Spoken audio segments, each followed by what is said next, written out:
There are luxury boats which just spark the urge to do sport. One of these is the Azimut S6. But sometimes the luxury world gets distracted, is drawn more to the aesthetics, and it forgets to think about the technical qualities. Today, we're going to see if that's the case here, looking at the aesthetics of this marvellous model, which we will then put to the test, just to understand what influence they've had technologically when the boat was actually built.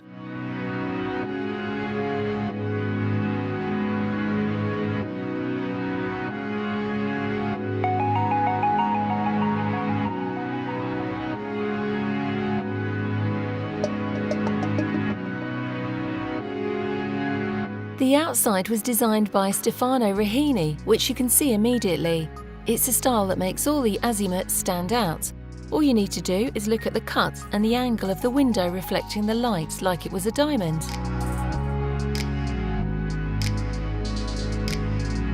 The clean cut of the glass syncs well with the defined lines of the bridge.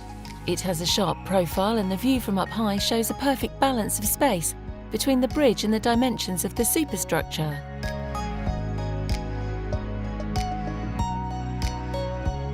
The sun deck at the bow is a trapezoidal shape.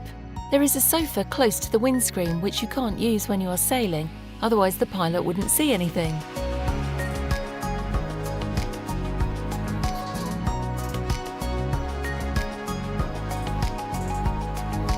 The fabrics are technical yet at the same time refined, a bit like the rest of the yacht.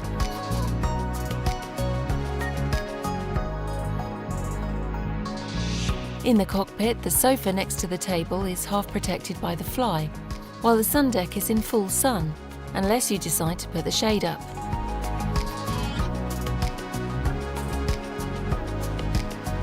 And there's a handy rail around the mattress.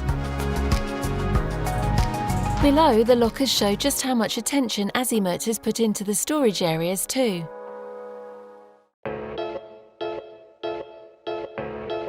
It might seem strange, but 3 engines can take up less space than 2. Well, that's what happens with the Volvo Penta IPS propulsion system, which reduces the engine room dimensions enough to create a very big garage for a hydrojet tender that could go up to 3.3 metres.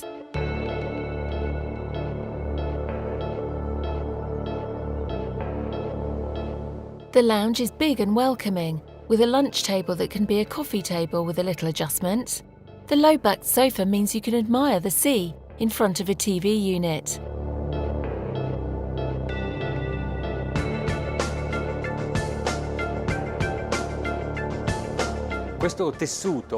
This material, which is carbon fibre film, hides the real carbon structure. The kitchen unit is so elegant that it's the eye-catcher in the room. The portion of the roof that opens up is so big that it seems like we're in an open. Everything that we are looking at inside this Azimut S6 is the work of Francesco Guida. It has a particular look, seems quite plain and linear, but it really highlights the details.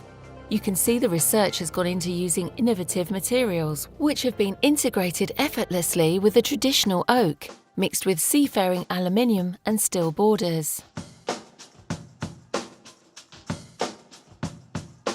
In the main cabin, the bed is on the diagonal, which becomes the basis for this layout.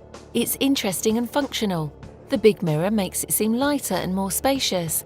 Along the left side, you can choose between a storage unit or armchairs or a dressing table.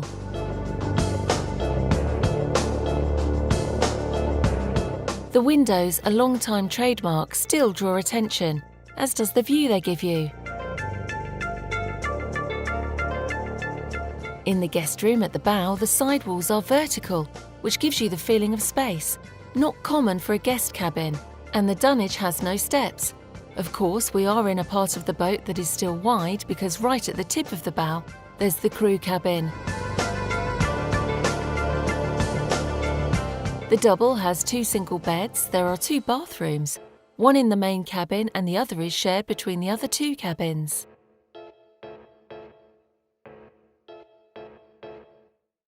Osservando la timoneria, la plancia, Looking at the helm, the console or the driver's area, you can immediately see that the owner of this yacht is looking for luxury, as well as performance.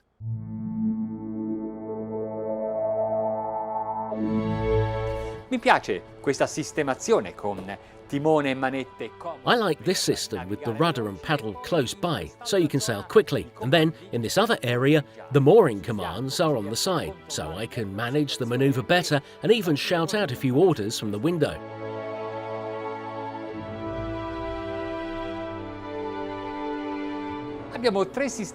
There are 3 Volvo Penta IPS 700 systems here. That means 550 horsepower engines. This in particular is the D8 model, with its 6 inline cylinders, double delivery turbo and volumetric compressor. It's a 7,700 centimetre cubed engine.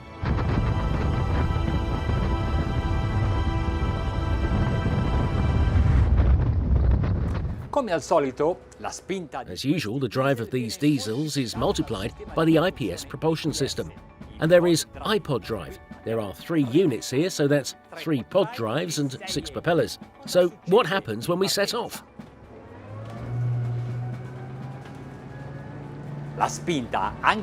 It's powerful even when it's planing.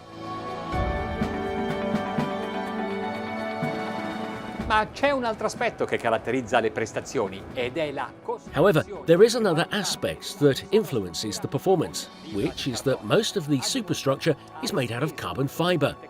Azimut has rolled this technology out across all its recent 60-footer plus yachts, so actually means there are a good 11 units that have been built like this, more solid and lighter.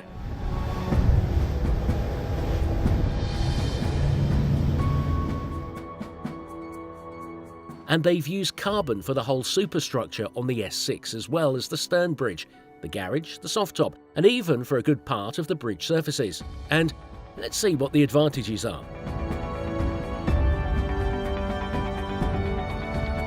At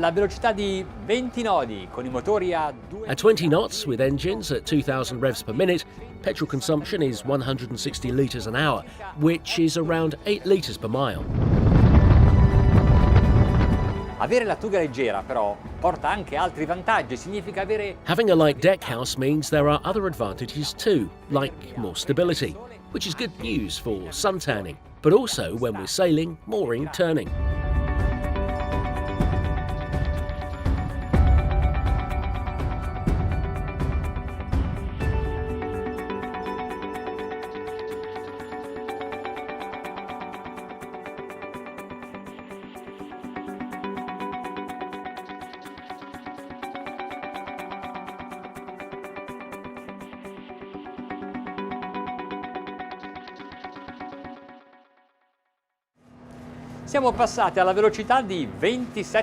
We've got past 27 knots now, and considering that petrol consumption is nearly the same as before, a little more than 8 litres per mile, exactly 8.1 in fact, the engines are revving at 2,400 revs a minute. But this isn't as fast as it can go.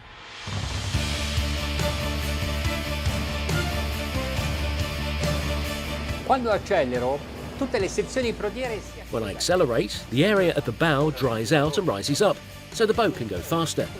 This is the effect they wanted and why they shaped the boat like they did, to make it perform. There are 2 other things to take into consideration on this boat. The dead rise, for one, right in the middle of the boat, is 21.2 degrees, and then the stern is 15.5 degrees. What does that mean? That the hull has a really deep V that allows you to go fast and comfortably over waves.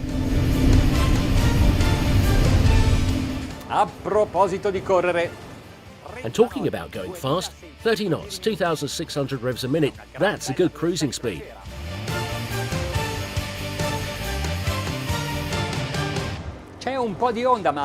Il beccheggio è minimo, a dimostrazione del fatto che hanno saputo studiare bene le linee d'acqua e distribuire bene i pesi. There are a few waves, but not much movement, demonstrating the fact that they knew how to study the water lines and distribute the weight well along the 18-metre length.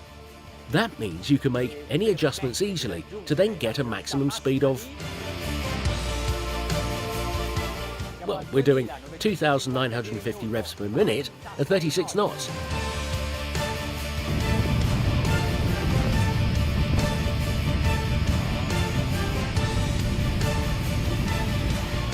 Tutto questo quanto costa? 1.280.000 euro. Ma voglio fare un'altra considerazione finale. And how much does all this cost? €1,280,000. And let me tell you one last thing. They've called it the S6 because they wanted to show that it's sporty. I would have called it the ST6 though, and added the letter T to show we're talking about a high-tech yacht too.